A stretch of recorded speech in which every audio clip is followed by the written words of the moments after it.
Well, hello. Happy New Year. It's the first episode of 2022. We are back.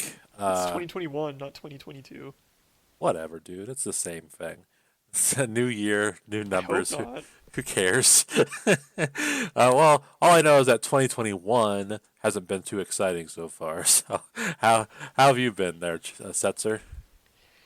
Doing well, doing well. Enjoyed the holidays, stuck in as they were. How about you?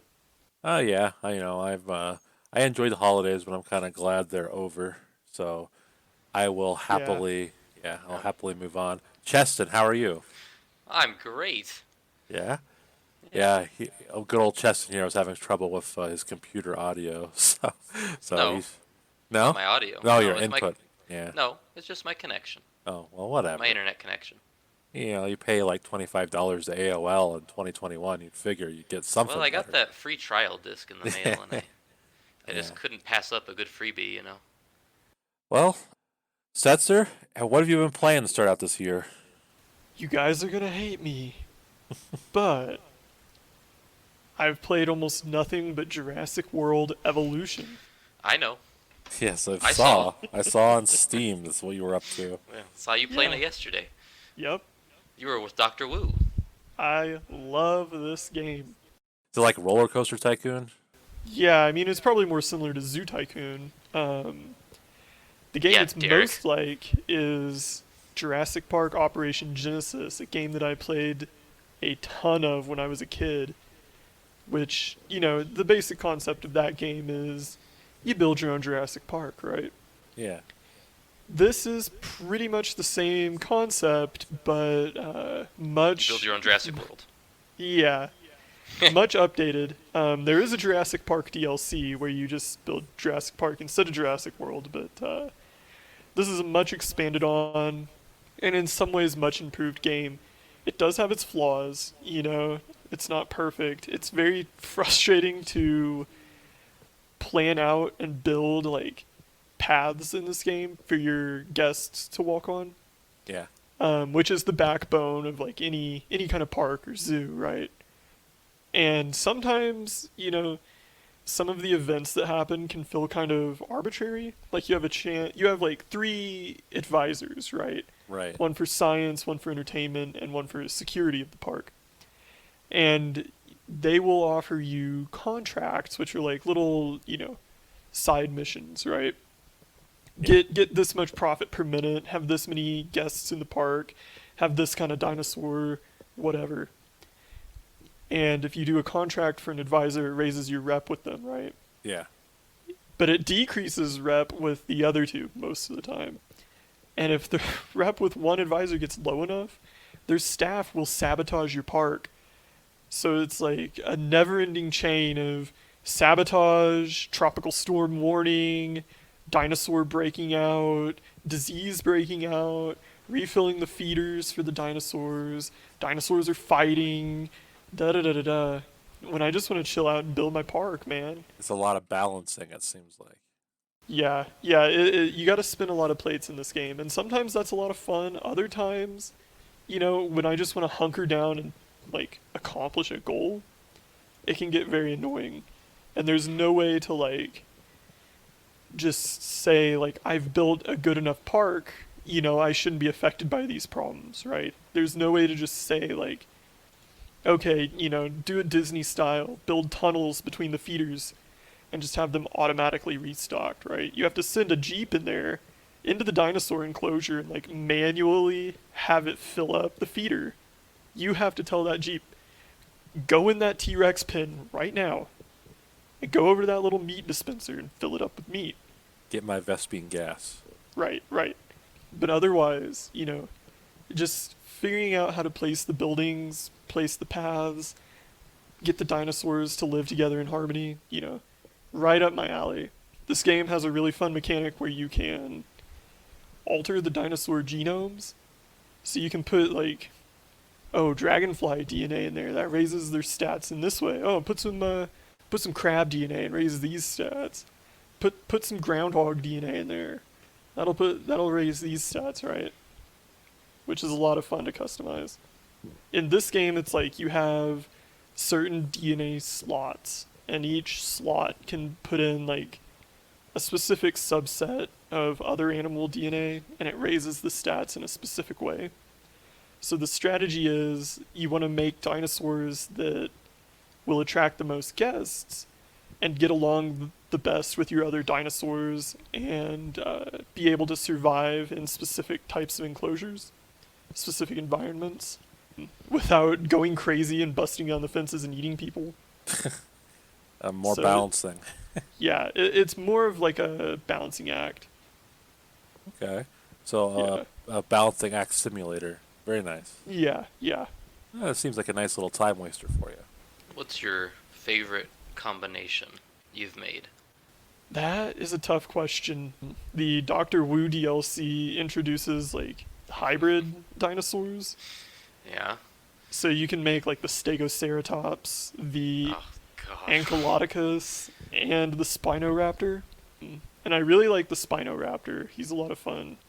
But I think for overall, like, just kicking shit in factor, it's the Stegoceratops. You have a mission where you're like, you know, Dr. Wu's like, okay, we're gonna do a little experiment. Make this Stegoceratops with all these badass stats, and then I'm gonna send you carnivores that it has to kill, right? What? Yeah. So the other thing about this is the contracts and missions often like ask you to have the dinosaurs fight and kill each other. And it's like, you know, if I were running a zoo and one of the zookeepers was like, dude, we should totally put the lions and the bears in one pit and see them fight and kill. That'd be sick, bro. Yeah, I think I would get shut down, right? Well, I'm glad that they've removed all pretense of Jurassic Park being like a, you know, morally grounded recreation park. Right. Yeah, well, you know, you have other characters who are more interested in, you know, not doing that and keeping Yeah, but who like cares about them? exactly. The rewards for their contracts are crap compared to the fighting ones. And in some cases, you have to make dinosaurs fight arbitrarily to unlock certain features. So, you know, you can't do like a pacifist run of Jurassic World Evolution. You have to go in with the expectation that these dinosaurs live and die by, you know, the request of Dr. Wu and Lambert. Yeah, that's the Jurassic Park I know. Yeah, yeah. The Dr. Wu DLC will be a delight to that dude in the theater that was excited when Dr. Wu showed up. He wasn't excited, he was surprised. Like, Shocked. that's Dr. Wu. I mean, that's a Jurassic World spoiler. I mean, Oh, yeah. He Yeah, shows up. yeah. yeah, I really think it's funny to me that this game, which came out alongside the second movie, which is just a hilarious mess. I feel like this game just kind of dropped out of nowhere alongside that movie and then got like zero publicity. But I have heard over the years everyone I know who's played is going, yeah, this is really neat. Yeah, like I said, it has its flaws. There's a lot of really arbitrary chaos, which I realize is a theme of Jurassic Park, but in the game it can feel arbitrary and frustrating. The guests in this game are basically just JPEGs moving around the park. They don't have, you know, in Operation Genesis you had like, oh, this kind of guest wants to see this kind of dinosaur. He wants to see paddocks that accurately recreate like Cretaceous North America or something like that, right? Oh, this kind of guest, he wants to see big carnivores killing herbivores, right? He's in it for the action, right? This guest is bad. Yeah. Should be And flagged. in Jurassic World Evolution, you don't really have any insight into, you know, specific guests or their thoughts. You have management views, which are like thermal maps telling you where you need to put bathrooms, where you need to put shelters, restaurants, etc. But you don't get to like click on a guest and see what they're thinking like you could in Genesis or maybe like SimCity, stuff like that. I enjoyed the other night when I was watching your stream and all of the requests for just like American food outlets. Yeah, They come to yeah, this they dinosaur love fast park food. just to eat fast food. They love fast food, and they have to have. So you create these like paddocks, like in the movie, where they're big, fenced-in locations, and the dinosaurs live inside. And in the game, instead of having the, Ford Explorer driving around looking at the paddocks, you have like viewing galleries that guests like get into and look out a glass window. But they have to have like food, drinks, shopping, toilets, and quote unquote fun within walking distance of each gallery. So it's like, imagine paying thousands of dollars to go to Jurassic Park. You're standing in this viewing gallery watching a Tyrannosaurus, like a live Tyrannosaurus, stomp around. And your only thought is, damn, I wish there was a bowling alley within 20 feet. Sounds like Americans to me. I, yeah, well, this T-Rex is cool, I guess, but what if I could, like, bowl? What if I could stick my left hand in some greasy french fries and my right hand in the 3 holes on the front of a bowling ball? What if? What if? Well, you'll be glad to know that I've accommodated such dreams in all of my parks so far. Thank you. I would look forward to visiting your park. Well, I've been playing a couple things. I'll start with the big one. I played and finished since the last time we recorded Cyberpunk 2077. That game Congratulations. is great. I think anyone that scored it low based on anything other than technical stuff might need to think about getting better taste. I really just can't say enough good things about this game. I would say that like on a next gen console, since I know a lot of the problems people had with it are on last gen, it feels kind of like a slightly. I don't know if you guys remember, but when Fallout New Vegas came out on consoles, it was just completely broken. It was like it was a bad experience. I'd say it's a little more competent than that, but it reminded me in ways of like how things would just be randomly glitched or it would crash every once in a while. It's just totally manageable, but a little like you could see like it's put together with duct tape in some ways. Just to But clarify, you're saying it's manageable on next gen, but not perfect. oh yeah, it's not Yeah, yeah. perfect, but Okay. completely because I would say like frame rates were typically close to 60. I mean, I would say that if you're playing on next gen and you've heard that about the mess of the launch, it doesn't apply to you. You can get it. Same with PC from what I've heard. So basically, PS4 and Xbox One people, I feel bad for you. You're missing out on a pretty good one. Just another point of clarification. How much money did CD Projekt Red slip in your stocking this Christmas? They gave me $15,000. Wow. So I could be talking up a little more, but what are you gonna do? Was that in U.S. dollars or Polish zlotys? I didn't clarify. I hope it was U.S. dollars. I hope so, because it might be a rude awakening for you, my friend. But on a game level, I enjoyed pretty much everything about it. I think the city is really interesting.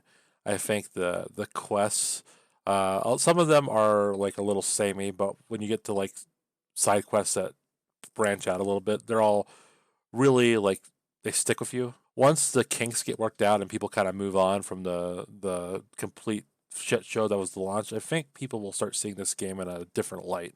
I don't know. I look back at again New Vegas where it was broken when it first came out, but eventually it built a reputation, and people consider that the best of the quote unquote new Fallout's. So I could see a redemption arc for Cyberpunk just like that, because like from my perspective, this game is fantastic, and I hope people begin to see that.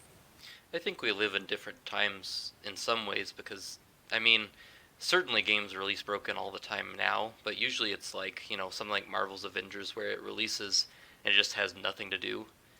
Whereas in that 360 era, it really wasn't that uncommon to buy a game that was just in some one way or another just totally irreparably borked. Like you remember Skyrim on the PS3 got Yeah, slower every time you saved it? I do Hmm. because the Great. the save files kept getting bigger and That was bigger. amazing. And that kind of stuff was just par for the course back then. So I wonder if maybe some of Cyberpunk's reception is just that we no longer accept that much jank. I think that's probably a little bit of it. Like Well, Andromeda. We didn't I will accept say Andromeda. this: Too much jank. things should get better instead of Oh staying yeah. bad. Oh for sure. Agreed. They Agreed. should. Yeah. No, I'm not saying that they're wrong. I'm Right, just saying right. contextually, that's maybe why New Vegas was. I mean, it didn't get a pass. I remember people being pretty harsh on New Vegas when it launched, but I think people got over it a lot quicker than they did Cyberpunk. And of course, there's other things I don't around Cyberpunk I that don't think make it a that's little fair to messy. say. New Vegas took longer to recover than Cyberpunk's even been out yet. Did it? Yeah, it took a Yeah. while. Okay. I I could mean, have it swore took there was always years. people like Derek who were like, no, actually, it's the best one. Well, that was like a couple of years after it came out when it was. Mm. But I mean, even in the early days, you could see that there was a lot Oh, to it. It just I only knew was, two people who played it, was so a I have bloody very little mess. context. Yeah. Uh, but I won't get too much into that because we're actually going to be talking about Cyberpunk a lot in the news because we're catching up on a Oh, lot of things. it was But one of our nominees for Don't Talk About This Again. yeah, but unfortunately, a lot of things happened since we discussed that. But the only other thing I'll say is that when I heard about this game beforehand, I had kind of figured Keanu Reeves was like maybe like a two like mission appearance thing. You know Mm. how like sometimes they'll like advertise this big thing and it's just 30 minutes of gameplay. Bit Yeah, part. like Kiefer Yeah. Sutherland in MGS5. Yes, it's really that's a good one. Well, Keanu is basically like the secondary main character. So Yeah, I will I've say heard he's a major part of the game. He's a great character, Johnny Silverhand. So I heard he's got his silver hands all over that plot. he does. He's very complex. You don't see a lot of main characters that are, I don't know, with as many layers as him. So I think they did a really good job, and I was surprised it was not like just like two missions of hey, hang out with Keanu and go do stuff. It was a lot more substance than that. So good on them. Yeah, good for Keanu. So the other game I've been playing is one I've been pressured to play for a little while, Jedi Fallen Order. I enjoyed it, so you guys were on the ball with that one. I think that was All a right, very high five. high five indeed. I struggle with the puzzles because I'm an idiot and I just don't see like the glowing blue things I'm supposed to force push or force pull or whatever. So I don't blame the game for that, but it's just a personal thing where I just like Mm, I mean, in your defense, we were talking about the Force Pull the other day, and that Jedi Temple in particular is the one where I had to crank my brightness up because it was one so dark. I couldn't see what was in the background at all. And then two, it really didn't telegraph what you could force pull. So I had to end up looking it up too because I was like, what am I even supposed to do? And then I was like, oh, you pull this from the wall. It's like, how was I going to know Yeah. that? That was interactable. Yeah. That's what I had to do. the one that bothered me the most, I guess, is there's this one where you're carrying like fireballs around and there's like a waterfall that keeps dousing them. Yes, And I think that's the one. oh, okay, the Yeah. solution is you gotta magnetize the wall or something. Yep. That is, yes, Yeah. that too. I had to look that up too because I was like, Yeah. what? Yeah, I was like, this is really strange. And I guess There's like so many layers. if you pay attention to like how you mess with a cube earlier, you can see it's magnetized, but I guess I wasn't paying attention, so I was like, Well, what the hell is going on? Nah, I don't know. It was like a combination of like that and the fact that you were already frustrated by the force pull, having to pull out things from the background that were like 2 pixels long. It was a weird puzzle. That one is, I'm sure that's everyone's least favorite puzzle. But from my perspective, it felt like a combination, like an unholy union of Dark Souls and Uncharted, because there was a lot of like platformy stuff that made use of your force powers, which was a lot of fun. Like I know like Kashyyyk, the second time you visited, is very video gamey because like there's double jumps and like these weird green things that make you jump really high. So it's like you're an old platforming level. But I was like, this is so much fun. It's Yeah. just I just didn't care that it like was it just ignored like Star Wars. Like yeah, you're playing a video game, have fun. Sheik was both the best and worst part of that game. Yeah, so I completely love that. It's like I don't know. I was telling a friend that it was like a baby version of Dark Souls, and I don't mean that as an insult. It's just like they do that thing where you lose EXP with each death, but they make it really easy to return. Like instead of killing the enemy, you just have to hit them once and you get it back. Yeah. And then if you hit like a level, like you don't lose your EXP after that point. You just lose any extra, so you never like lose a bunch. So it's just baby steps. I don't know, like the way it was like Dark Souls is like it made each fight feel, I don't know, a little more memorable. Like you had to pay attention instead of just like mash on X to kill everything, so to speak. So I'll try to refrain from going into my thesis about how it's really more like Tomb Raider than Uncharted. but Well, no one. I'm glad We've you heard liked it it. all before. Yeah, You yeah. have on this podcast, and I don't want to do it again. The plot is it's kind of there to me. You know, Hmm. it's nothing Yeah, special, but I mean, nah, I think there's a lot of cool ideas. yeah. I was saying that I think the second sister, that design is way cooler than anything seen in the sequel movies. I don't know, like her character and I don't know that weird witch lady you meet on the Darth Maul planet. Hmm. I think she's pretty cool too. So there's some cool characters despite like nothing happened in plot. So thumbs up. I'm Oh, surprised to be into a Star Wars property, but I thought Yeah. by the end the plot was at least entertaining. By the end, oh, it was wasn't. entertaining for sure. Yeah. I But So having played this game way before the two of you guys, I can honestly say I do not really remember anything about the plot. I remember when I first played it, which was like the week it came out in 2019, thinking this is really convoluted. Um, this is kind of like not convoluted in the terms of like twists and turns, but just like there's so much going on. There's so many different like threads here that I remember thinking I'm not going to remember any of this, and sure enough, sure enough, you don't. yeah, yeah, Well, it is. It's not really worth remembering. So it's just okay. But I will say they make Darth Vader seem really, I don't know, like a force to be reckoned with. I feel like it worked better here than in Rogue One, which is a movie I don't like at all. yeah, Uh, but agreed. but I guess it helps because like you spend the whole movie establishing how, I don't know, capable Cal is, and to see like Darth Vader just come in and just fuck him up is, I don't know, makes him feel like a force. So I think that it's an okay portrayal, but I think the game would have been better without it. oh, I agree. It felt like fan service to me. Yeah, But I mean, to me, it felt just like Rogue One. yeah, oh yeah, where they It's just put like him as like, oh shit, they're gonna we be have like, to have Darth freaking Vader in we there. gotta connect it to the Skywalkers somehow. Yeah, Otherwise the audience won't care. right. And I think that prior to that, at least in terms of like the relationships between Cal, his master, Seer, Yeah, Seer. and the his rival, I think that was Second Sister, right? Yeah, Trilla. Yeah, Trilla. I think they did a good job of like laying the groundwork for these characters to have, kind of a complex ongoing relationship. And then at the end they just throw Trilla away and say, "All right, here's Vader. Yeah, they just Don't you kill remember her. Vader?" And it's like, Well, she was way more interesting than Vader, so I was kind yeah, of sad to see yeah. her go. In the context of this game, yeah. Yes, in the game, yes, obviously. But Um, so yeah, I mean, I would have preferred it if Vader didn't show up, Trilla got away, and your sequel is more like something to do with Trilla, right? well, it won't be. so, Right. so we'll I see. wonder if they were worried that it wouldn't take off as it did. Yeah, Since it I mean, had a I can weird kind of. development. Yeah, it did have a really weird development cycle of getting passed around by different studios and different writers over the course of like 5 years. If I recall, I think the original Visceral game before Amy Henning left, and then before Visceral was shuttered, I think they started on that in like 2014, right after they got the license. And then the game didn't come out till 2019 under a totally different studio.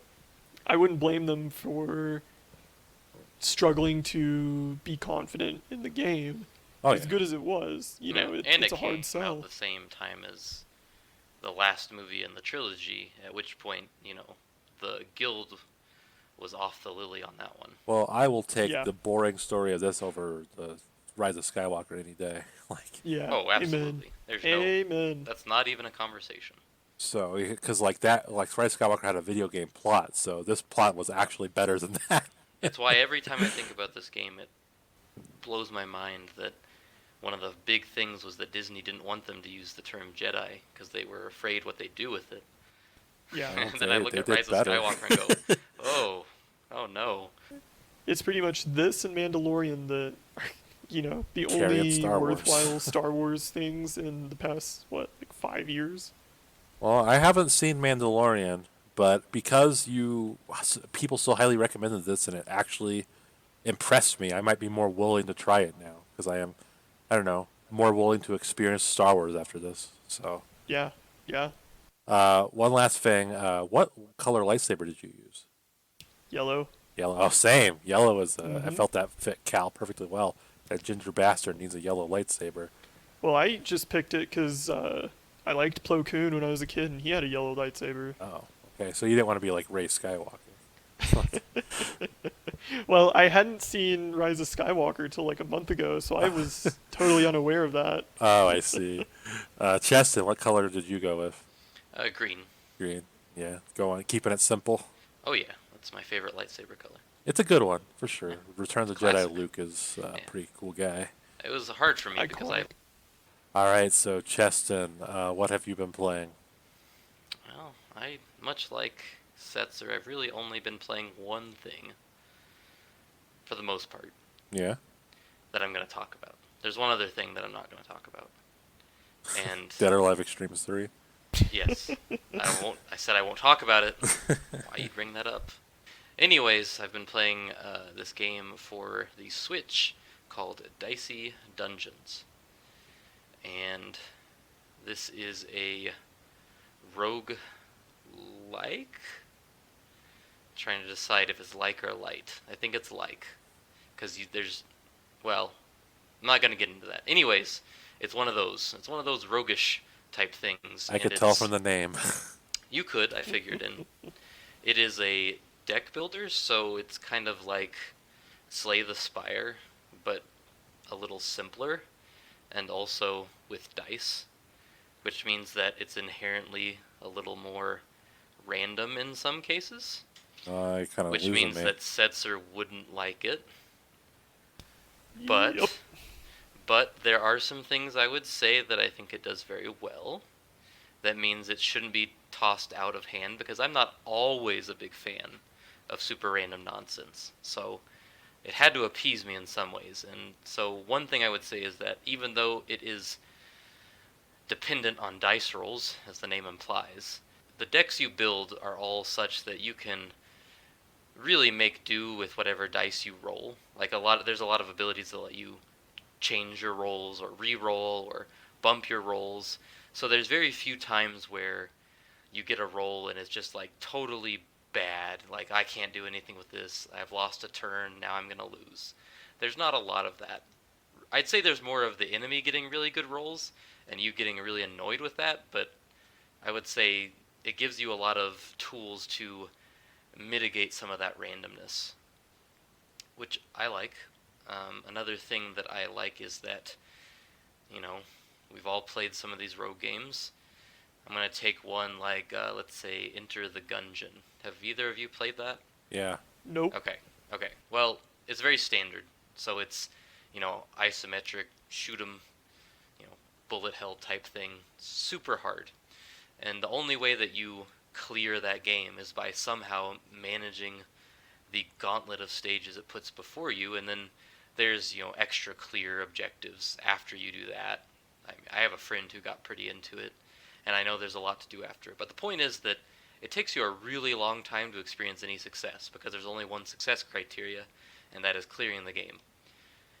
This divides the game up into 6 classes, and each class has 6 episodes, and each episode is like a run. And what that means is that there are some episodes, like the initial episodes, are a little bit easier to introduce you to the classes, which means that you actually experience some amount of success pretty early on with the game. So it's not like you're just constantly failing and failing and failing. Like I think I had my first clear on my 6th run of any of the characters, and at this point I've cleared 6 different episodes with the classes. So even though I haven't finished the game and I've had plenty of bad runs, I've had a lot of little successful runs that has made it satisfying to come back to. It's not just turning on my Switch in the morning to get whipped and then coming back for more later because, you know, I'm a masochist. Yes. So I do like that. I like that. And then the other thing I like is that the classes I think are pretty fun because the concept of this game is that it's like a game show, hence the dice. And it's like a game show from hell.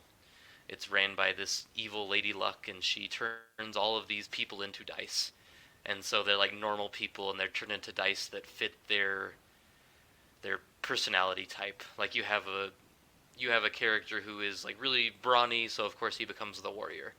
And so when I first started, you start with the warrior class, and I thought, okay, I'm gonna get a warrior and a mage and a priest and a rogue. And certainly there's some of that. You have a thief, and there is a witch character. Andrew Um, Dice Clay. but then, yeah, he's really weird. You have to do a lot of crazy things to unlock him. And I'm waiting for a Dice Man run, but I just haven't earned it yet.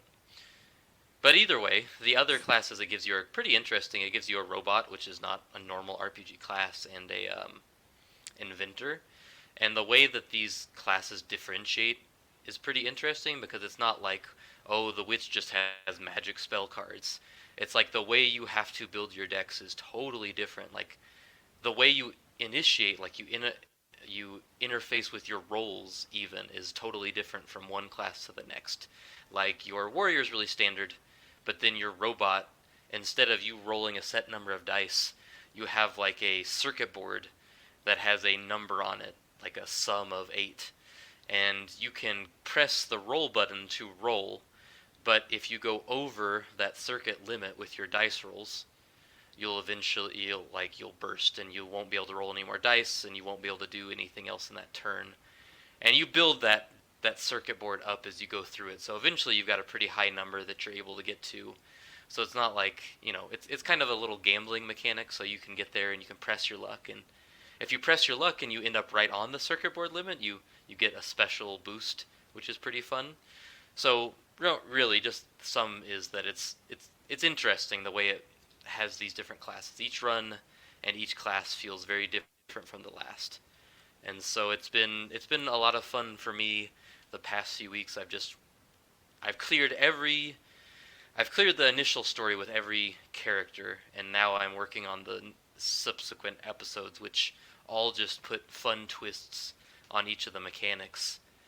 So it's just fun to work through. It's a pretty low key roguelike because I can play it with one hand and I can play it while I'm doing other things, Well, which we I know how like. much you As I like your one-hand mentioned, games. Yeah. as I mentioned in our Game of the Year stuff, so I'm pretty into that. Well, it doesn't seem like something I'd enjoy because of the dice mechanics, but I'm You glad you're know, having fun. I don't know. I think it runs pretty cheap on Steam sales, so whenever it does go on sale, I'll send you a message. I think it's worth trying even if you don't like it because I think that they do a good job of mitigating that. And I also think if you're someone like me who's maybe too dumb for deck builders, like I feel like some people are born with this gene where they just naturally know how to build a Hmm. cohesive deck. Like I see people who play Slay the Spire and they talk about things and I go, "Oh, okay. Well, all right. I wouldn't have never known to do that." This is simpler. Your decks are smaller, you have less variables to work with. And See, so I think it's a good way to learn some of those mechanics. Cheston built a Pokemon deck of like 2 energy cards. Like, what? I just put like a bunch of Pokemon in there. What's going? Basically, yeah, most of the times I've played lots of deck builders because that's kind of the board game genre of the feels like the past few years. Every game that comes out is a type of deck builder. Yeah. And usually the decks I build are pretty much the same. It's me trying to maximize the number of cards I can draw, but all my cards are bad, so it doesn't do anything. It's like, oh, it's a roguelike. Well, I'm probably going to take a pass on that. And a deck builder, I'm really going to have to pass on that because Yeah, I know. I loathe deck games. Not only am I just not patient enough to care about building a deck in the first place for a video game or board game of all things. Hmm. On top of that, I hate it when you just like, oh, you built a good deck, but you drew bad cards, so you're just screwed this game. Sorry, kid. Yeah. I like games like chess, where all the pieces are on the board, and assuming you're of the same skill as your opponent, right? Hmm. You have roughly 50-50 odds. Hmm. Whereas in a card game, it's like, oh, your opponent drew really good cards for the situation, and you drew really bad cards for this situation. So sorry, you're out. So one nice thing is that the deck, when I say deck, like you're actually not drawing from it. What it is it's almost like I'm picturing Resident Evil 4 right now in the inventory where you have all those Hmm. slots. It's kind Hmm. of like that where you have a set number of slots for your deck, but your deck is more like a playmat. It just stays there for your entire match. Mm. So you're And building a so hand. yeah, it's you have it. You know what's and the deck component is that you have an inventory that you can like cycle. But after a match is over, if you see something coming up and you want to adjust, you can change your loadout. But when you start a match, you know what pieces you have. The variable is what dice will you roll. And like I said, you can usually like I had a I had a build yesterday that was very dependent on sixes, which obviously in terms of probabilities isn't very strong to build it on just one number. But I had pieces in my deck such that I could always depend on at least having two or three sixes every roll. So, it I'm not going to say you'd like it because I know you and I don't think you would, but I do think it does a lot of things that are smart to make people like me who feel too dumb for Slay the Spire or maybe like you overwhelmed by the amount of variables in a game like that. Hmm. I have not really felt overwhelmed in this. In fact, it's replaced Clubhouse for now as my morning settle in game. I've been playing it on the way to work the past few weeks, or well, the last week when I went back to work, and it was just always set me in the right frame of mind for my day. Well, okay, so I think we're ready to move on to news now. So, Setzer, why don't you get us started? Well, I think it behooves us to first cover the month's biggest story by far. Cyberpunk 2077's launch has become infamous for the poor quality of its PlayStation 4 and Xbox One versions. These consoles were the game's original targets when it was announced 8 years ago in May of 2012, when these consoles were still unreleased and considered next gen themselves. On December 11th, 2020, CDPR released a regulatory report that sales of Cyberpunk 2077 had already paid for the game's development and marketing costs, thus turning a profit for the company. But 3 days later, on December 14th, Matthew Enthoven of OpenCritic released an article titled, "They Knew It Was Wrong, CD Projekt Red Deceived Consumers Anyway," explaining that the site would add a disclaimer to its aggregate score of Cyberpunk 2077 warning readers that, quote, "This game has significant disparities in performance, player experience, and review scores between the PC, next-gen consoles, Xbox One, and PS4 versions." The OpenCritic team and several critics suspect that the developer, CD Projekt Red, intentionally sought to hide the true state of the game on Xbox One and PS4. Later that day, CDPR released a statement on Twitter apologizing for hiding the game's problems and promising to update the game to fix these issues. However, the statement inexplicably asked unhappy customers to try refunding the game through the retailer from which they bought it, and if that fails, to ask CDPR for a refund directly. Most sellers of the game do not offer refunds on digital purchases or open box copies as a matter of policy.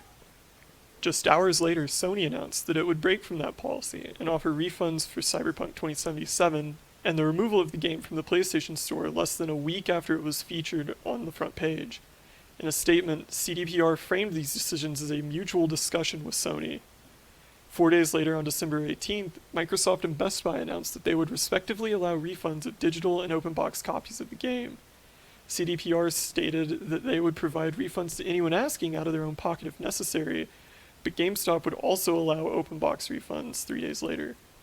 On December 24th, Christmas Eve, New York's Rosen law firm filed a class action suit against CDPR on behalf of purchasers of Cyberpunk, alleging that CDPR intentionally obfuscated the state of the game to deceive customers, which they more or less admitted to in one of their earlier tweets.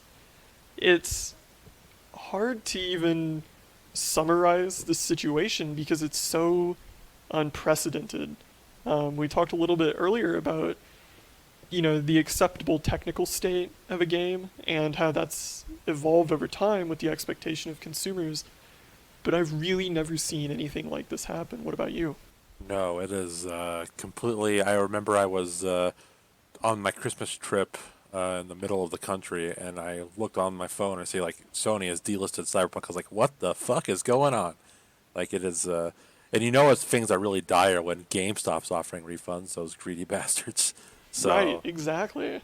um, so they absolutely were wrong to like hide the PS4 and Xbox One performance before release. Like this is something they should have been upfront with.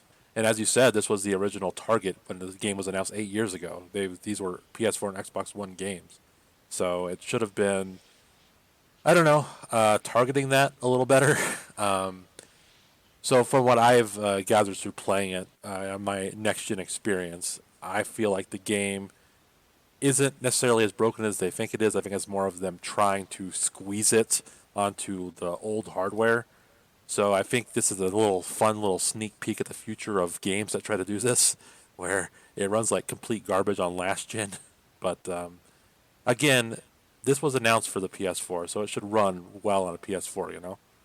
And if they can't meet that target, they should have been more forthcoming Right. with screenshots, video of that experience instead of just intentionally blocking reviewers from playing it and hiding those things from consumers. Oh yeah. I mean, the reviewers, I gotta take them to task a little bit here. They should have been more. They shouldn't have been so trusting with the. You can only use PC footage we give you for your video reviews. That's like immediate red flags to me. Um, but I think they were caught a little off guard by that, and CD Projekt Red does have a good reputation, but Or did. did. So they certainly should have been more upfront about this. Well, I agree. Yeah. Yeah, it kind of reminds me of Fallout 76, where it was like Bethesda was falling up the stairs, and they just could never get their balance right for a while. And it's like this game, it kind of started off bad, and then it just got worse, and they just kept making it worse. And now it's settled a little bit, so it's fine. It's not in the news every day anymore. No. So in my opinion, it does not dethrone Fallout 76 because 76 was in the news every day for like 3 months. Well, 76 actually worked on its consoles that it released on, it just was bad. Well, yes, it did work, I, but it had a lot of problems. yeah, I think that one kind of blurs the line. Its technical problems may not have been as severe, but I think its monetization Oh, yeah. model inflamed that situation And to a at great least degree. nobody got doxxed for buying Cyberpunk. You know. I don't know. It's hard. This is a very complicated issue. I feel like video games were released in similar broken states before, without as much hubbub. Um, so I Yeah, don't but you know. haven't played it on an Xbox One or PS4, to be fair. I have not, but Okay. I've seen video of it, and I know how like some old games have played on like last gen hardware in the past, or even like if you go back to like GTA 5 when it released on PS3 and 360, that PS3 version was not like great, or like It Bayonetta on the was, it PS. was fine. It was fine, What but are it you talking wasn't about? like it wasn't It was ideal. made for that console. It ran at like It 15 wasn't frames per ideal, but second. there's a far cry between not Yeah. ideal and total That game was mess. totally functional. That's fair. As someone, you know, I think for a game like Cyberpunk or of this magnitude, of course enthusiasts are going to notice this stuff. But I think if like your lay people per se Yeah, notice that the game is totally broken, that's true. then I think that's when it's like, because I think for GTA 5, I consider myself pretty technically unsavvy, and I'm not really gonna notice a game's jank, and I didn't really notice that much with GTA 5. But based Okay. on what I've seen, I'm going to guess that if I had the gumption to buy Cyberpunk for my Xbox One, which I don't, and I won't, but if I did, I bet it wouldn't be a very pleasurable experience. It might be better now than it was a month ago, but I bet it wouldn't be ideal. No, you're right. There is a difference. I'm just saying like this misleading consumers isn't anything new. You know Oh, what I mean? Well, no. I'll say That's tale as this. old as time. You know, you said that other games haven't created as big a hubbub when they launch broken, but can you think of a game that's created as big a hubbub before it released in terms of hype? You know, CDPR spent 8 years playing coy, teasing this game, drawing people in emotionally, selling all kinds of ridiculous branded logo stamped merchandise, you know, and then they released what's essentially a stinker, you know, a lemon. So I can understand. I mean, that's long enough for someone to start third grade, be Yeah. born and grow to start third grade. That's a huge span of life change for someone to hold on to that emotional investment in this game. Yeah. Would someone Um, think of those third graders playing Well, Cyberpunk? well, I'm referring more to those parents, I obviously, I know, I know. but I hope this is acts like Spore did, where it just turns people off hype mhm. cycles. You hope it kills Maxis? Yeah, I do. I hope Maxis Again, dies again. um, but I like because I'm looking at my perspective. Like I was not like one of those people that was super hyped for Cyberpunk. I was not right. because I know people that were looking forward to this game for 8 years, like enthusiastic. Like every screenshot was like breathtaking or whatever. I just like was like, well, this looks kind of fun and it's in the news. I should play it, and I did, and I loved it. But I didn't have those expectations beforehand, so I don't know like what things like were left on the cutting room floor or whatever, or what promises were not kept. To me, it's just a good game because I didn't have that. So I kind of hope that people, I don't know, ignore hype cycles a little more going forward. Like this is a big like warning, like just like with No Man's Sky, don't Hmm. necessarily believe everything is going to happen just because Just they say like it with is. Spore. Yeah, just like with Spore. Well, another common theme with these games, Spore, No Man's Sky, Cyberpunk, etc., I think is developers exploiting speculation and letting community speculation on the game get completely out of control, letting expectations and hype get completely out of control, and then, profiting when those expectations simply never Well, were realistic. they got to They step should, in. yeah, they should be more honest and get in front of that before it gets so out of control. Well, yeah, because like there are some times when like the hype cycle gets out of control, and there are rumors flying about that are so crazy. Like I feel like developers need to step in and be like, just to get your expectations in the line. This is not going to happen. They need to learn a lesson Yeah. from Sakurai and say things like, "No, really, this video is not gonna have a new Smash Brothers fighter. Please stop Well, harassing me." well, they learned that because because of years of not doing that. I know. Yes, it took them a long time to learn. I think it was when they teased the big announcement and it was Bakugan. I think that was when they really learned their lesson. One of my things where like the community is out of control and the developers should have stepped in but didn't. I think of PlayStation All Stars. Back then, there was all Was sorts of hype out of control for that there game? were well, it's not necessarily Oh hype, but yeah. there were leakers and I was stuff that were excited. there were leakers and stuff that were saying things that were just not true. That Oh, people were like running with. Like there was this guy that like like leaked the game was coming out or whatever beforehand, which point to him, he was right. But then he was like saying things like Crash Bandicoot's in and all this stuff that like got people's expectations way up. And then when the game came out with 20 rosters, 10% of the rosters being Cole from Infamous, like you're you're in trouble. Like it's just that's such a great statistic. it it just it just didn't meet expectations. So I don't know. At some point, like I hope the hype cycle ends, and I hope developers and publishers like start stepping in and like just start managing expectations more properly. It would Yes. solve a lot of problems. Yes. For everyone involved. Yes, they would solve. Cause I feel like the diehards are gonna buy it regardless. Yeah. Like Yeah. the people that were like waited 8 years for Cyberpunk were gonna buy it. Like they probably got fancy PCs just for Cyberpunk. So what are Well, the? if they got a fancy PC, then they probably enjoyed it. You know what? That's a good point. It'd be those people who are like, I kind of want Cyberpunk, but I don't Right. really want a new console. Well then, yeah, Hmm. but well then you should just be upfront regardless. Then Yes, you should. Yeah. honesty is always the best policy, right? Just boys? don't release it for Yeah. those platforms if it's gonna be a problem. Like people would have been upset because they'd been promising it for years, but you almost think they would have been less upset than they are now. And in some of these cases, again, calling back to Spore, No Man's Sky, um, PlayStation All Stars, Star Wars, The Old Republic, the MMO, and Cyberpunk, I think that the speculation and the way it drives the hype train supersedes the technical problems of those games, where you get people, dreaming up, oh, the game is going to have this feature, and if it has that, it means it's going to have this. And if it has those, well, then it's got to have this too. And, it just spirals out of control. I saw a lot of people speculating features in Cyberpunk, like, oh, you'll be able to romance any NPC. And, there's the infamous tweet about the guy who's like, please tell me there will be, like, full nudity and graphic sex scenes in this game, right?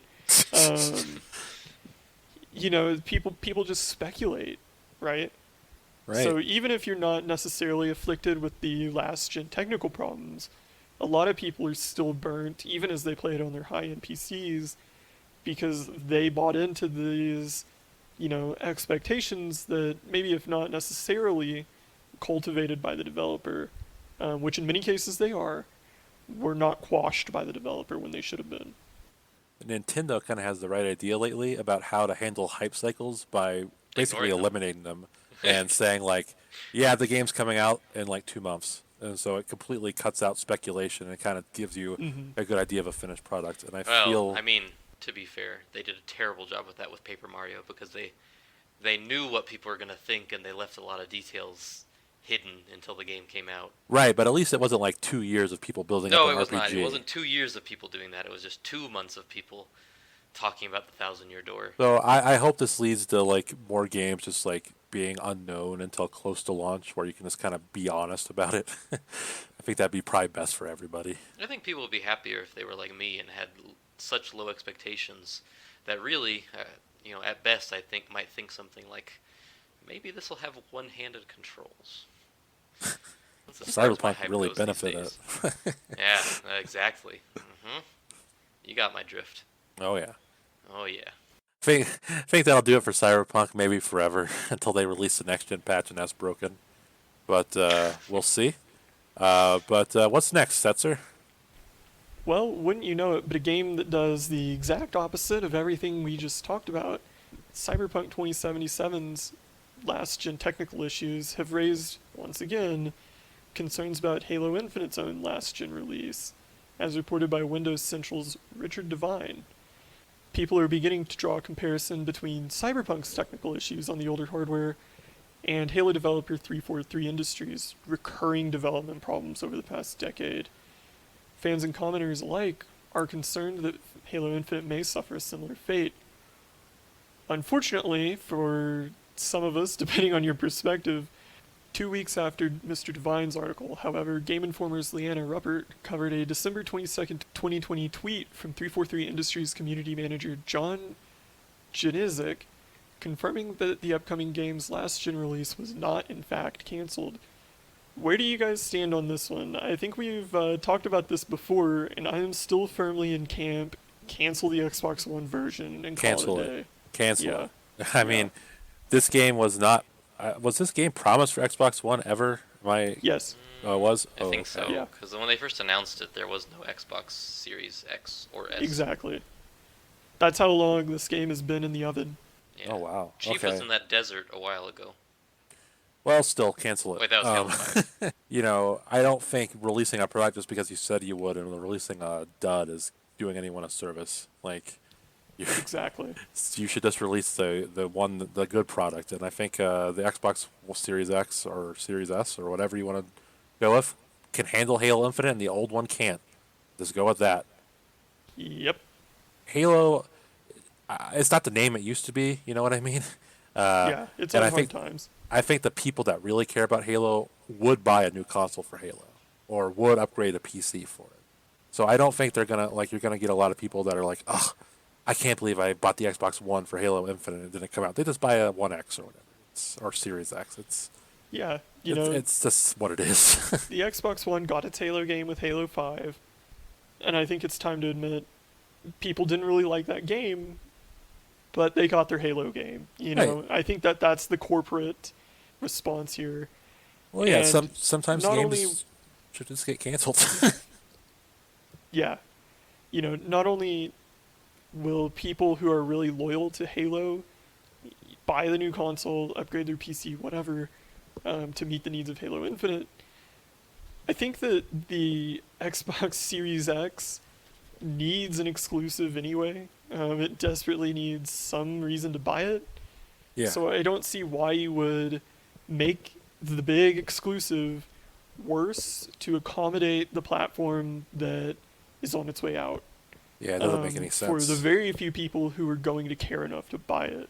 Where, I think that there are more people who would be persuaded to buy the Series X for a good Halo Infinite than would be interested in buying a bad Halo Infinite on the Xbox One. Yeah, because you're just going to get a bunch of people complaining about how the Xbox One version doesn't look as good as the Series X version, which, duh, but you're going to get that. You just save yourself the trouble, I say. That, and you'll get the opposite end where people playing on the Xbox Series X and PC will say, this is pretty obviously an Xbox One game in terms of scale, scope, gameplay, things Yeah. like that. And I feel like in the past, games would get canceled for like next gen versions all the time. Like back in the day, Nintendo famously didn't release Star Fox 2 because it would compete with Star Fox 64. This is so bad. It was So yes, it was bad, but it was a pretty much finished game for the Super Nintendo. They could have released, but they chose not to because they were like, let's just focus on the next gen stuff. And I think that's sometimes what you should just do. Like, don't no need to hang on to the past. Well, in other Halo news, it's the end of an era both for the Halo franchise and for multiplayer games in general, if you ask me. Microsoft has confirmed that Halo Xbox 360 online services will be shutting down December 2021. Pour one out, boys. Yep, pour are one out. the all the Master Chief Collection games? Do they have their own online They do. Yes. functions? Okay. Yep. All right. So it only ends for like 360. But I mean, it's a big deal because like I remember when the Xbox Halo 2 servers shut down, and that Oh was yeah. that was a big deal because those were online forever. And even though it Right. seems weird to us, they have a community. Like Yeah. there are people that still play those Well, games. So, that was cold because of the friend list limit oh, I on did the not know that. Xbox. So why are these being cut? Just lack of use, lack of They're interest. old. They probably don't get a whole lot of play. Yeah, that's what. Okay. Because part of the problem with the 360 when they first nixed Halo 2's Xbox Online was that the reason wasn't very satisfying for people. It was like, because only journalists have have enough friends to complain about the friend list. Yeah, they do. Right. It always bothered me when the So- Bobcast would complain about it. Like, who cares? So only journalists actually have that problem. So then when you made a whole switch just for those people, it's like, hey, there's still some of us. Let us play Halo 2. Yeah, we want to hop on our warthogs. We want a Wonga.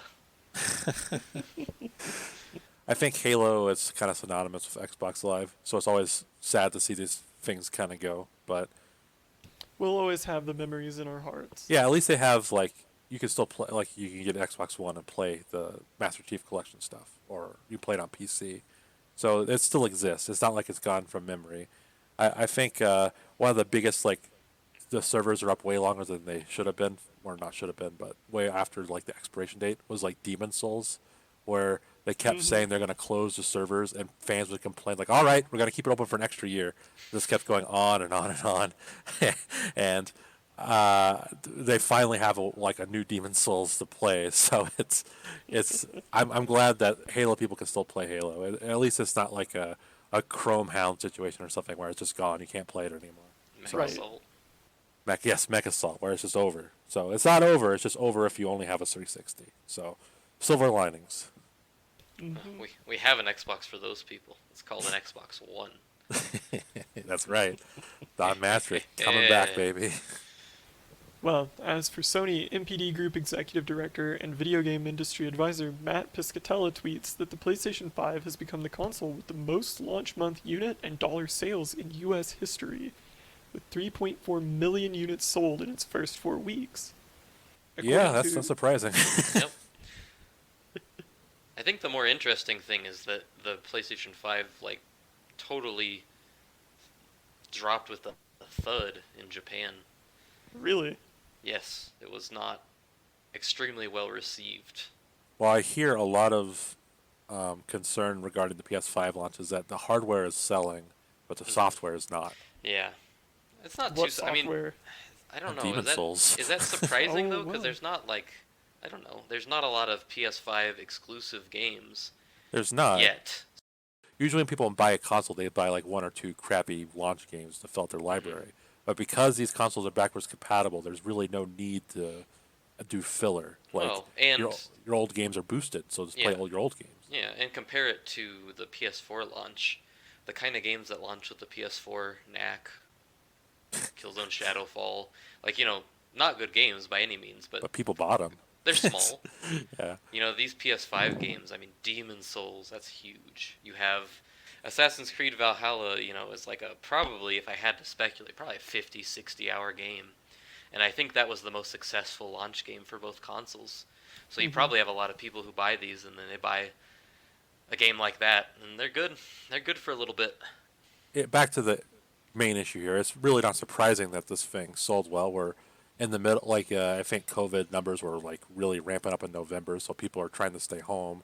Video games are the perfect stay-home activity. You've got a Yet somehow fancy. tracking down this hard to find system. Well, they do it online, like I did. So they buy this thing to stay inside, even if there's nothing to play on it. So I will see if it keeps up the pace. I don't see why it wouldn't. People are in it like it's one of those fear of missing out things. People I just think want to get it because it's new. I think word of mouth on the PS5 in the United States especially has been really good. So I think once there's more boxes, you can actually buy it Well, and they haven't listened without. to this podcast. We're talking about how gimmicky the stuff is and how my Well, wife doesn't sure. like the controller. Well, other than that, other people. Whenever I hear other people talk about it, it's much, much, much, much more positive. So I think once those boxes get out there, you'll have a lot of people continuing to buy that throughout the year. I think Oh yeah, I think for both consoles they'll do pretty well this year. I think so too. They've both had really positive reception, and yeah, I mean, I'm not sure that I'm still wishy-washy on them, but I mean, the amount of quality that they apparently possess has made me at least a little interested myself. So I can Well, see it. I mean, I think what they do for old games is just great. That's what I wanted out of these consoles. So I will happily take that. All right. So speaking of new hardware, Cheston, do we have some exciting Nintendo news? Maybe. Well, we always have exciting Nintendo news here in the zone of pure Nintendo. I don't know if you all have been just getting as sweaty thinking about the year 2021 as I have been, because things are really heating up here in the world of Nintendo. And part of the cause of that heat wave is that a noted leaker, whose name I cannot pronounce, I think it's Skyers M, and when I say leaker, I mean data miner of some kind, of some rapport, who has leaked some things in the past about previous Switch revisions. Well, he has data mined some recent, I believe it was recent firmware, and has disclosed what he believes are indicators of the new Switch Pro. And let me throw it to you, Setzer. New Switch, what's it gonna have? What do you think? I don't care because I promised my wife we would buy one when it comes out. So Okay. Well, Derek, what about you? New Switch, what's it gonna have? It is going to have everything the old Switch had. Plus, it will be able to upres to 4K. Okay. Well, that is a thing that it is apparently able to do. 4K output, at least when docked to a TV. More exciting for me because I don't really play on the TV. Well, bad news for you then, because I don't think it's going to have 4K screen. So, I don't care about that. It is reported to potentially have an OLED screen, which would make quite the difference, I think. And some other little odds and ends that I saw, maybe from this leak or perhaps bleeding in from all the other millions of data miners who are trying to jump in on this Bluetooth support, uh, allegedly uses the same Tegra chip, uses the Marico, which was on the last revision and on the Switch Lite, but will be clocked higher for performance purposes. So that could be nice if you play Hyrule Warriors and think, well, this runs like trash. This could be the model for you. And as always, better cooling, better battery life, and stability. So, Setzer, you've already bought one because your wife told you you had to. Derek, you gonna buy one? It's very interesting. On one hand, my TV only has two 4K output plugs, so I'd have to buy a splitter, and I'm not really too keen on that. This is a reminder to the audience that Derek has both next-gen consoles and should be berated for such. I should. I don't know. It's interesting. I like that it's like improved handheld battery life, but I think the current Switch revision has that. So I wonder for someone like me that might be spending more of their time playing off TV, if it'd be worth it. Because they're overclocking the chip, so maybe it'll like have better load times on handheld. But it seems like this is more for people that want to play on a 4K TV. Well, listen, as someone who doesn't play on the TV, generally, that OLED screen is awfully tempting. Remember when they took those out of the Vita and everyone? Yes, It's- because yeah. those screens were great. Yeah. I had one of those launch Vitas, and it had an amazing screen. Did well, I yes. mean, you couldn't play anything on it. So imagine if they released a Vita, but it had games. That's what I keep picturing with this OLED screen. Well, that'd be okay. That'd be great. I have one of the OLED Vitas somewhere in the house. I don't know where, but I do.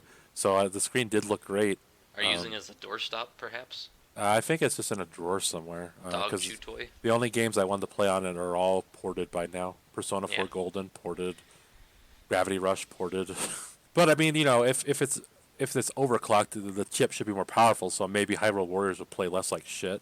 Well, it's the same chip, just overclocked. Well, yeah. allegedly. So it should have a little more performance then. So Yeah, maybe it- Hyrule yeah, Warriors like I will said. play better. Yeah, it might make Hyrule Warriors not run at 10 frames per second. Yes, Who that would be knows? nice.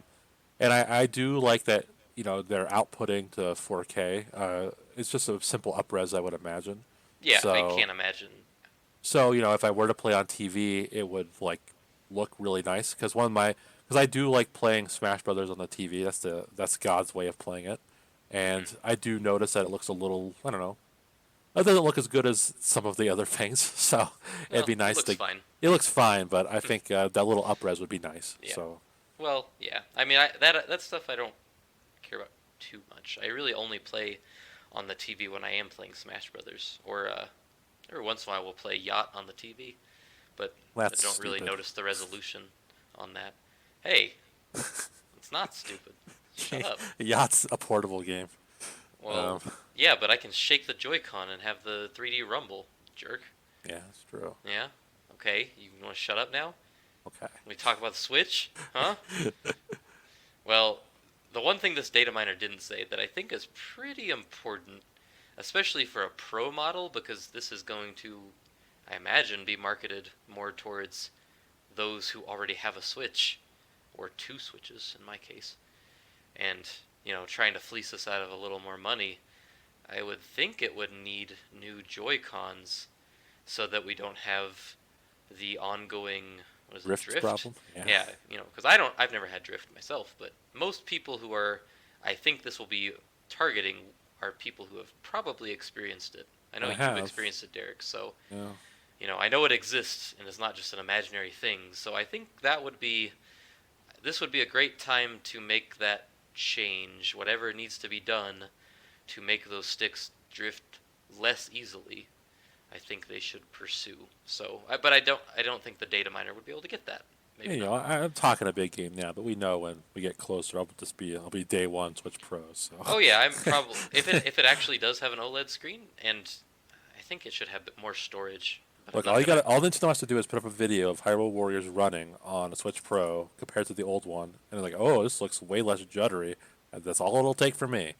Do you think it'll have more storage? No, but it doesn't Okay. need it. No, well, it's I just buy new Yes. SD cards like I do. yes, but the onboard should be more than 32 gigabytes. It should be, but That's Smash Brothers, and you can fit Smash Brothers in one game. that's all you if need. do that. Well, I guess that's fair. But I mean, just buy new like micro SDs. Like it's the cheapest console to buy storage yeah, for. but if you're gonna buy $400 console, because I assume this will be 400 no if it comes way. out. If it's just an overclocked chip, they can't justify charging 400. I think it'll just Oh? replace the old Switch.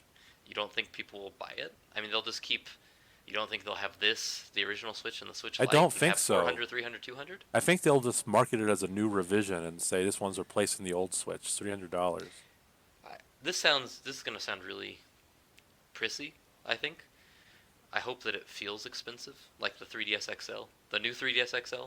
Yeah, Because, the 3DS felt like a crappy cell phone, and it the did. 3DS XL felt like a really cheap plastic toy, and then the Wii U was a plastic toy.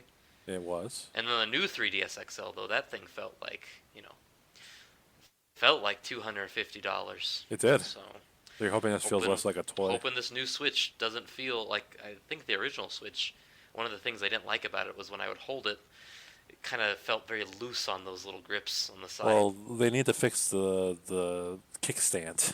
It's so Oh bad. God, yeah, the kickstand, yeah, that $2 kickstand. I actually lost mine for like 3 months, and then my wife found it. It's like, oh, is this yours? It's like, oh.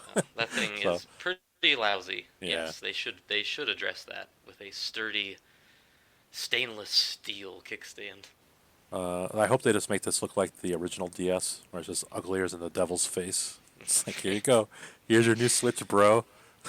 Well, I would probably not buy it then, as petty as that sounds. That is petty. Yeah, I probably would Throwback not. hardware is all the hotness. Yeah, that's true, but not to the DS. So I hear there's other quote unquote big Nintendo news. Oh, there's always big news in the Nintendo Zone. Yeah. Make no mistake. I'm not gonna Well, get spit into it all the out. other leaks. Well, But yeah. Let's hear about it. what Let's the hear other about how news?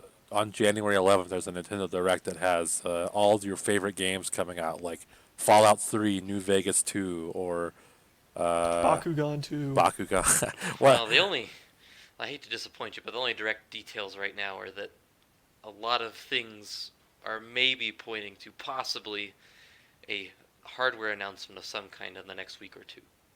We'll see But about it that. could just be a new, like, you know, a lot of people are thinking it's going to be like a Monster Hunter Switch for the Monster Hunter game, or Zelda Switch since it's Zelda's 35th anniversary this Well, year. I would bet money on the Monster Hunter Switch. People seem to be pretty excited for Rise for some reason. There's a demo out, and I have downloaded it, so I'm Let me hardly know the what you target think, market man. at all, but you know, Excited for your reactions in 2025 to the Monster Hunter Rise demo.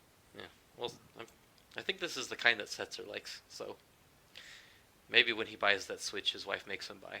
He'll like it. We'll see. Yeah. I'm skeptical of Rise and this Silkbind gimmick, but you never know. Something you can't possibly be skeptical about is Nintendo has bought Canadian developer Next Level Games, the makers of Mario Strikers, and I guess Luigi's Mansion, but mostly Mario Strikers, Yes, mostly. which I think this falls into the camp of things that you thought already happened Yeah, maybe I 10 thought they years already ago. owned. Yeah, I was Because Next Level surprised. Games it's kind of like when Game Freak every once in a while will Yeah, release a game on PS3 or PS4. They released that elephant game. Right, Timbo the Badass Elephant. And Yeah. you're like, oh my gosh. They're like Game Freak. They're Independent. independent? Like, what? They're not And then- chained to Nintendo's Yeah. basements. And I don't think Next Level Games has anything quite on that, I don't think they've really ever divorced themselves from that ecosystem. So I guess I heard somebody say that it might have been a Rare situation where, Rare didn't really branch out either, but it wasn't like Nintendo owned them. It was more that Nintendo had some shares, but Rare realized its value, and Nintendo wasn't interested in totally acquiring them. And maybe this time around, they're like, okay, we probably shouldn't let another developer like that just go because we only have so many people to make this Luigi's Mansion game we don't have any interest in making. Maybe they could have let Microsoft buy them and run them into the ground like they did with Rare.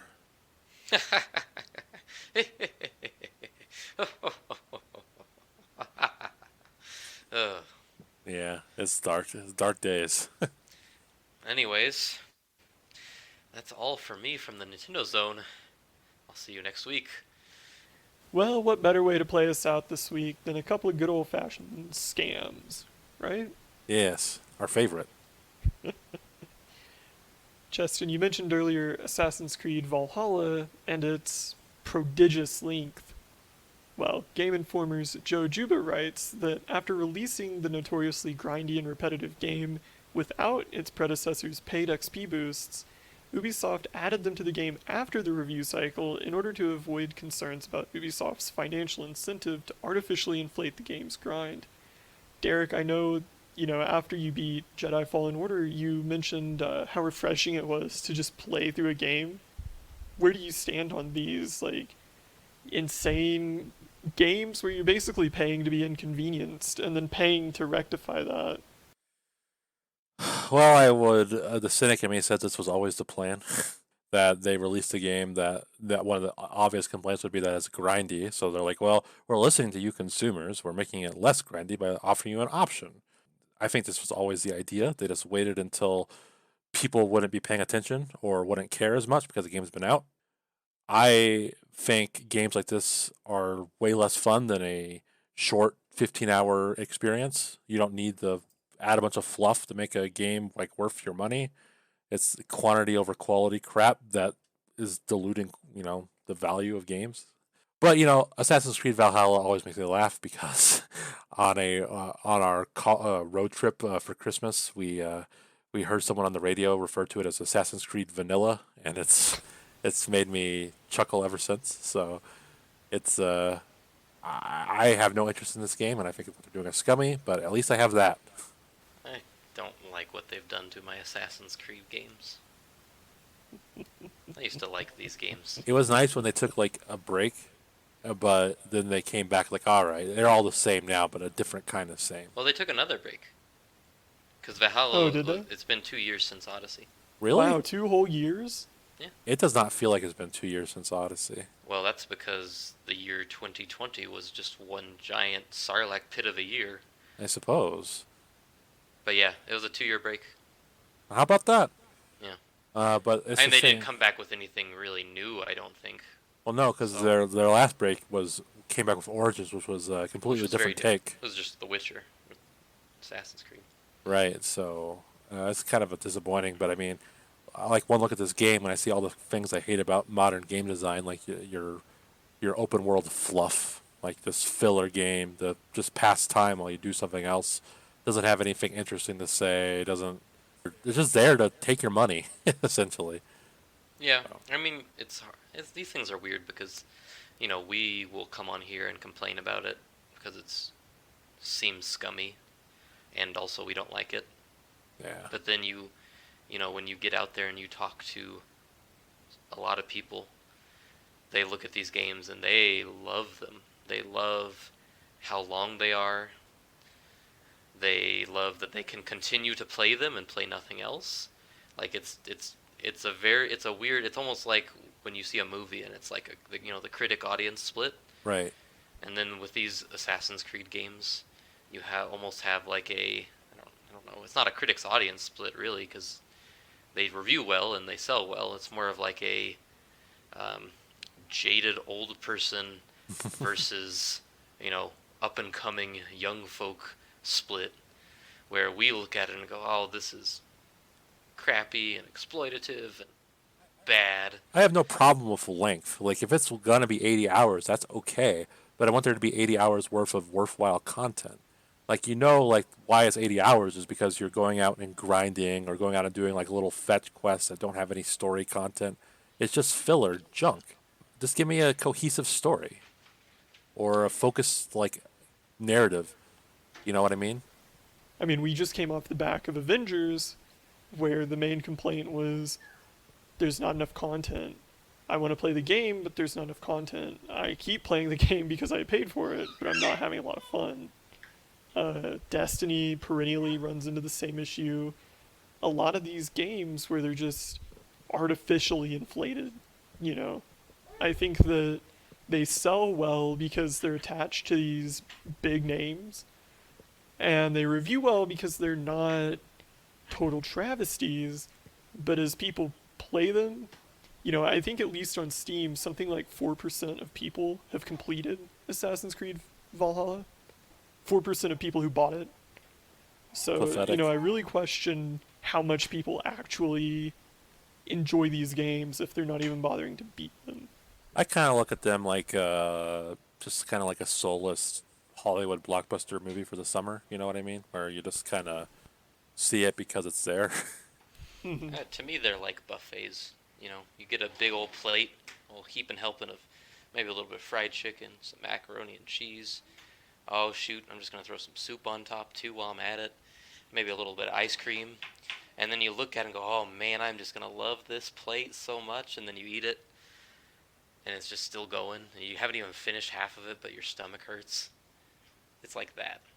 Wow. Really appetizing to look at, and then when you get into it, you just feel empty and bloated. But yeah, the way I could tell a game is too long is when I'm like feeling like, okay, this has been going on long enough. I'm just clearly filling time here. Exactly. A game that doesn't Also, do that, that's 100 hours. Like I think Persona 5, I did not ever once think like this game is dragging. I felt like Yeah. it kind of needed to Well, be. I mean, it could have cut some things out, but its length was not like when I play Persona, it's like I did not waste 100 hours on this. Like I spent my 100 time good. You know what I mean? yeah, And yeah. for like Assassin's Creed, I would say this is just a guess because I have not played Valhalla, but I would say probably 40 hours would be filler and 20 hours would be like fulfilling content from what I've seen about it, and that is not acceptable to me. Yeah. I'd rather pay $60 for a 20-hour game that's pure fulfilling content. Like Demon Souls, that's cost me $70. I think it took me 22 hours to beat it. That was my game of the year last year. So I loved every second of it. I'd rather have something like that than 60 hours where half of it's just wasted. Well, I think we're just in the minority on that one. well, I know we are because anytime you bring up some of these things, you'll see people on Twitter who are like, I paid $60. you know, saying Grand Theft Auto 4 feels incomplete. Our parents probably paid like $70 for Kirby Superstar. It's like a 5-hour game, and I tell you what, it was worth every dollar. Oh yeah, absolutely. So I just I don't know. Give me fulfilling content. It should Yeah, also be mentioned. to me, it's more about the Gestalt experience as opposed to the dollars per hour Yeah, measurement. I'm already paying. I already know I'm paying top dollar. It's okay. I've accepted that. And of course, what discussion of scams would be complete without Star Citizen? Polygon's ONS Good writes that the game's single-player campaign, Squadron 42, has once again missed its beta window. A new release date has also failed to materialize after the game failed to meet its original 2016 target. 336 million, I think it was. It's some crazy amount of money it's raised, and it's been in Kickstarter for 8 years. In a note to backers, donors, customers, dreamers, whatever you want to call them, RSI owner Chris Roberts stated, Squadron 42 will be done when it is done, and will not be boy. released just to make a date. If we show the non-spoiler gameplay now, that's prime footage and gameplay that could have been used closer to release. Well, I guess I respect that in a way. I like the philosophy of it's when it's done, it's done. However, the goalposts for this game keep moving and moving, where what it was, like, when it was originally back, the single-player campaign wasn't even a part of it. So if I was one of the people that was on the Kickstarter right away, I'd be like, what the fuck? This is not what I paid for. Give me my game. There's a point when it's done works, but when you've raised $330 million or whatever, it's time to put something out. It's been 8 years. Isn't Pick there a target and something- go. Isn't there something out? Like, people can play. You can play a beta or alpha, I Yeah. should say. Yes, I think. So there's something, but for sure. Yeah, But I mean, not $326 million worth. no, there's so much money here. Like This thing is a cult. again, like I've said in the past, just like pick a target and hit it. Stop like moving at the like new technology and stuff. Just at some point, you've got to put a product out. Well, But that's how you this know, guy runs his scheme. Yeah, I mean that was basically always the crux of Star Citizen was we want to make an amazing game, right? Yeah. The technology to make that game does not exist, so we have to develop the technology with which we will then make the game. So, there's always that perennial excuse of we're still working on the technology, and then while they work on that technology, there's always and we're thinking it would be great if we added this, right? And in that regard, I think it's the perfect cycle. It's the perfect ecosystem. You can always sell someone a dream. It's like we mentioned earlier. The speculation on this game has run wild. The difference is the developer is now in on the speculation and themselves speculating on what the game is going to be. And no one knows. Yeah. I mean, what I would most one out of this is Star Citizen does not see a lick of media coverage again until there's something to put out, but that's not going to happen. I feel like it only gets covered when they They said they're announce a delayed. delay. Yeah. Yeah. Well, at this point, I don't think it's ever coming out. I'm just gonna say it. I think it's a scam. So Oh, it'll come out. It just won't be. It'll be a while. It won't be the game that people and the developers speculate it will be. Yeah. it'll be something. It's just a cult, It'll and be No Man's Sky. eventually the strength of his pitch won't be enough to satisfy his backers, and he'll have to actually show something for it. Well, if it'll be the next No Man's Sky, it'll be the clusterfuck to end all clusterfucks, given how much money was dumped into this thing. Yeah, but they saved No Man's Sky. I Well, wouldn't they have any did. faith in these people to save this. Moral of the story is we are not fans of whatever Cults. Star Citizen is doing. Yeah, Colts, I suppose. Chris Roberts is a liar, and his supporters are strange and scary. Well, that'll do it for us this week. You can reach us on Twitter at AllTodayPod or on email at alltodaypodcast@gmail.com. This is Derek, I'm Setzer. And Cheston. and we will talk to you later. Goodbye. Adios.